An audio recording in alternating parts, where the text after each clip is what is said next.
உல்லாச கப்பல்களிலிருந்து மர்மமான முறையில் பயணிகள் திடீரென மாயமாகி வருகின்றனர். இதன் பின்னணி நடுங்க வைக்கும் வகையில் மர்மமாக இருக்கிறது.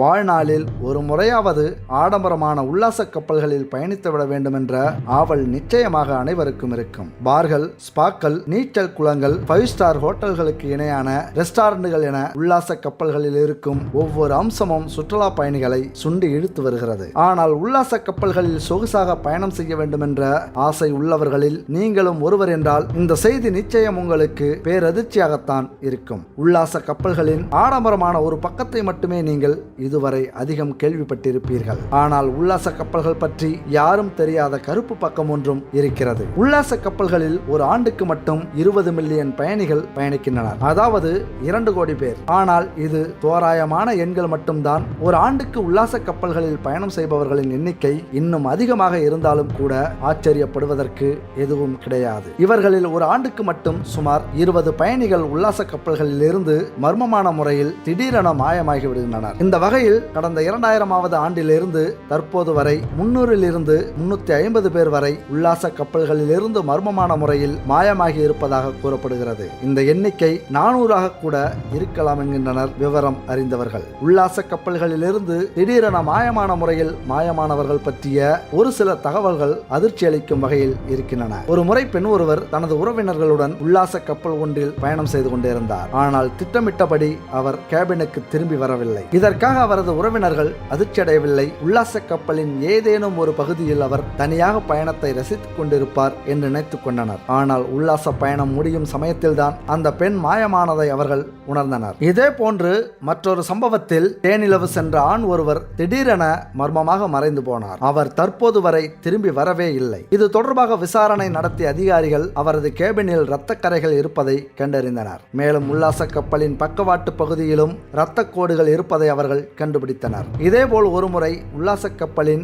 பெண் பணியாளர் ஒருவர் போனில் பேசிக் கொண்டிருந்தார். அவரது முகத்தில் கவலை படர்ந்திருந்தது. அதுதான் அந்த பெண்ணை கடைசியாக பார்த்தது. அதன் பின்பு அவர் திடீரென மாயமாகிவிட்டார். இவை ஒரு சில உதாரணங்கள் மட்டும்தான். இதேபோல் இன்னும் பலர் உல்லாச கப்பல்களில் இருந்து மர்மமான முறையில் மாயமாகி கொண்டுள்ளனர். அவர்கள் எங்கு போகின்றனர், அவர்களுக்கு என்ன ஆனது என்பதை யாராலும் இதுவரை கண்டுபிடிக்க முடியவே இல்லை. ஆனால் உல்லாச கப்பல்களில் இருந்து பயணிகள் மாயமாவதற்கு ஒரு சில காரணங்கள் கூறப்படுகின்றன. பொதுவாக உல்லாச கப்பல்கள் என்றாலே மது விருந்துடன் ஆட்டம் பாட்டம் களை கட்டும். அது போன்ற சமயங்களில் போதை தலைக்கேறியதால் ஒரு சிலர் தவறுதலாக உல்லாச கப்பல்களில் இருந்து கடலில் விழுந்து மாயமாகி விடுவதாக கூறப்படுகிறது. இது தவிர உல்லாச கப்பல்களின் ஆபத்தான இடங்களில் நின்று கொண்டு செல்ஃபி எடுப்பது போன்ற விபரீத சம்பவங்களாலும் ஒரு சிலர் கடலில் தவறி விழுந்து விடுவதாக உல்லாச கப்பல்களின் பணியாளர்கள் கூறுகின்றனர். அவர்களை யாரும் கவனிக்காமல் போனால் அவர்கள் உயிருடன் திரும்பி வருவது சிரமம்தான். அத்துடன் வாழ்க்கையில் விரக்தி அடைந்த ஒரு சிலர் தற்கொலை செய்து கொள்வதற்கான இடமாக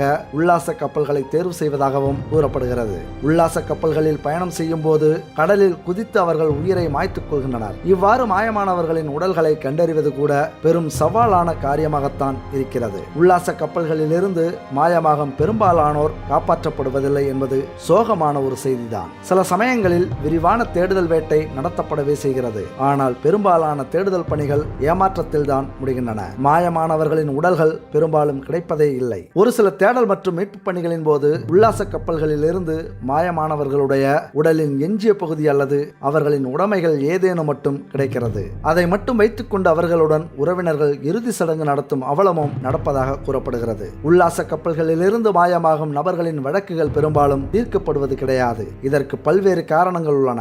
உல்லாச கப்பல்களில் நீங்கள் ஏறும்போது உண்மையில் நீங்கள் வெளிநாட்டு மண்ணில் காலடி எடுத்து வைக்கிறீர்கள் என்பதே இதற்கு முதன்மையான காரணமாக கூறப்படுகிறது. அதாவது உல்லாச கப்பல்கள் பெரும்பாலும் பனாமா அல்லது பஹாமாஸில் தான் பதிவு செய்யப்படுகின்றன. எனவே அவர்களின் விதிமுறைகளைத்தான் பின்பற்றுகின்றனர். இதன் காரணமாக வெளிநாட்டினர் யாராவது உல்லாச கப்பலில் இருந்து மாயமானால் அவர்களை கண்டறிவதில் பல்வேறு சிக்கல்கள் ஏற்படுகின்றன. இதில் பல்வேறு அரசாங்கங்கள் தலையிட்டாலும் உல்லாச கப்பலில் இருந்து மாயமானவர்களை கண்டறிவது சவாலான காரியமாகவே இருக்கிறது. உல்லாச கப்பலில் இருந்து ஒருவர் மாயமானால் துறைமுகங்களிலும் கடலில் கப்பலிலும் விரிவான தேடுதல் வேட்டை நடத்தப்படுகிறது.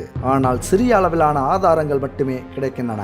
எனவே உல்லாச கப்பல்களில் பயணிக்கும் போது கூடுதல் எச்சரிக்கையுடன் இருப்பது அவசியம். உல்லாச கப்பல்களில் பெண்களை விட ஆண்கள் தான் மாயமாவதற்கான வாய்ப்புகள் அதிகம் என கூறப்படுகிறது. அதே சமயம் உல்லாச கப்பல்களில் இருந்து மாயமாகும் பயணிகளின் சராசரி வயது 44ஆக இருக்கிறது என்பது கூடுதல் தகவல். இதே மாதிரியான ஒரு சம்பவம் உலகை உலுக்கி இருக்கிறது என்பதை நீங்கள் அறிவீர்களா? அந்த சம்பவம் தான் இது. வெறும் 45 நிமிட இடைவெளியில் தனது இளமகளை கப்பலில் துளைத்த தந்தை. 30 ஆண்டுகளுக்கு மேலும் நீடிக்கும் மர்மம் இதுவாகத்தான் இருக்கிறது. அப்படி என்னதான் அங்கு நடந்தது? அந்த மகளின் பெயர் ஆமெலின் பிராட்லி ஆகும். ஆமெலின் பிராட்லி காணாமல் போவதற்கு முன்பு என்ன நடந்தது? அன்று தேதி 24 மார்ச் 1998 அதிகாலையில் ஆமெலின் பிராட்லி ஒரு கப்பலில் பயணம் செய்து கொண்டிருந்தார். அவர் தனது அறையின் பால்கனியில் இருந்தார். அவருடைய தந்தை அதிகாலை 5:15 மணிக்கு எழுந்தபோது அவரை அங்கு பார்த்தார். முந்தைய நாள் இரவு தாமதமாகவே அவர் அறைக்கு வந்திருந்தார். ஏனெனில் கப்பலில் இரவு விடுதியில் அவர் அதிகாலை வரை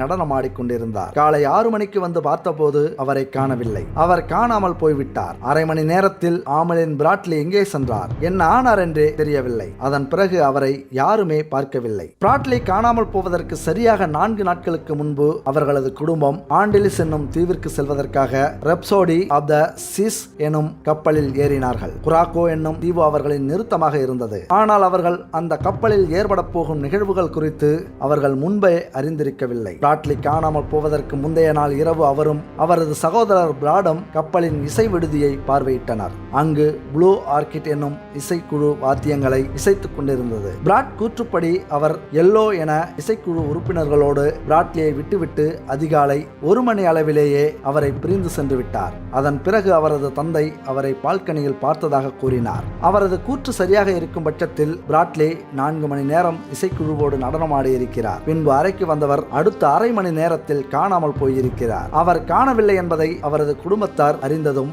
தனது மகள் கடத்தப்பட்டு இருக்கலாம் என அவர்கள் நினைத்தனர். எனவே அவர்கள் கப்பலை திறக்க வேண்டாம் என கப்பல் அதிகாரிகளுக்கு வேண்டுதல் வைத்தனர். ஏனெனில் அதன் மூலம் அந்த கடத்தல்காரர் தப்பிக்க வாய்ப்புண்டு என அவர் நினைத்தார். இதனால் துறைமுகத்தில் நிறுத்தப்பட்ட கப்பல் திறக்கப்படவில்லை. கப்பல் முழுமையாக பரிசோதனை செய்யப்பட்டது. ஆனால் அதற்கு முன்பே பல பயணிகள் கப்பலை விட்டு வெளியேறிவிட்டனர் என்பதை பிராட்லியின் குடும்பத்தார் சுட்டிக்காட்டினர். ஆனால் எந்த ஒரு தடயமும் இல்லாமல் பிராட்லியால் வெளியே சென்றிருக்க முடியாது என அதிகாரிகள் கூறினார்கள். இருந்தாலும் கப்பலை தவிர அவர்கள் கடலிலும் தேடினார்கள். அவர் காணாமல் போனது குறித்து பிராட்லியின் குடும்பத்தார் ஒரு குழுவின் மூலம் சந்தேகப்பட்டனர். இரவு விடுதியில் அந்த குழுவினர் தனக்கு சிறப்பு கவனம் தந்ததாக பிராட் கூறினார். இதனால் அவர்களில் ஒருவர் பிராட்லியை கடத்தி அவரை பாலியல் கொடுமை செய்திருக்க கூடும் என அவரது குடும்பத்தினர் எண்ணினர். ஆமி கடத்தப்பட்டார் என்ற அவரது குடும்பத்தின் அச்சங்களும் முழுமையாக பொய் என சொல்லிவிட முடியாது. ஆரம்ப விசாரணையில் அவர் கடத்தப்பட்டதாக தெரியவில்லை என்றாலும் குரோக்கோவிற்கு செல்லும் பயணிகள் பல ஆண்டுகளாக ஆமெலின் பிராட்லியை பார்த்ததாக கூறுகின்றனர். 1998 ஆகஸ்ட் அவர் காணாமல் போன 5 மாதங்களில் 2 கனடா தேசத்து சுற்றுலா பயணிகள் கடற்கரையில் அமர்ந்திருந்த போது ஆமியின் உருவ விளக்கத்துக்கு பொருந்தும் ஒரு பெண்ணை கண்டனர். ஆமிக்கு உடலில் இருந்த அதே போன்ற டாட்டு கூட அந்த பெண்ணுக்கும் இருந்தனவா. அவரது தோளில் ஒரு டாஸ்மானியா பிசாசு, அவரது முதுகில் சூரியன், வலது கணுக்காலில் ஒரு சீன சின்னம் மற்றும் தொப்புளில் ஒரு பள்ளி ஆகியவை பச்சை குத்தப்பட்டு இருந்தன. 1999 ஆண்டு கடற்படை உறுப்பினர் ஒருவர் பாராபாடாஸில் உள்ள விபச்சார விடுதியில் ஆமியை போன்ற ஒரு பெண்ணை பார்த்ததாக கூறினார். அந்த பெண் தனது பெயர் ஆமி பிராட்லி என கூறியதாகவும் விபச்சார விடுதியில் அவரை வெளியே செல்ல அனுமதிக்கவில்லை என்றும் கூறி அவர் அந்த மாலுமியிடம் உதவி கேட்டதாக அவர் கூறினார். அதன் பிறகு 6 ஆண்டுகளுக்கு பிறகு ஒரு பெண் பார்படோஸில் உள்ள ஒரு டிபார்ட்மெண்ட் ஸ்டோரின் கழிவறையில் பிராட்லியை பார்த்ததாக கூறினார். இப்படியாக என்ன நடந்தது என்று தெரியாமல் ஆரம்பம் மற்றும் முடிவு இரண்டுமில்லாத மர்மமாக பிராட்லியின் கதை உள்ளது. இப்படித்தான் பல கதைகள் உல்லாச கப்பலில் மாயமாக மறைந்து கொண்டிருக்கிறது.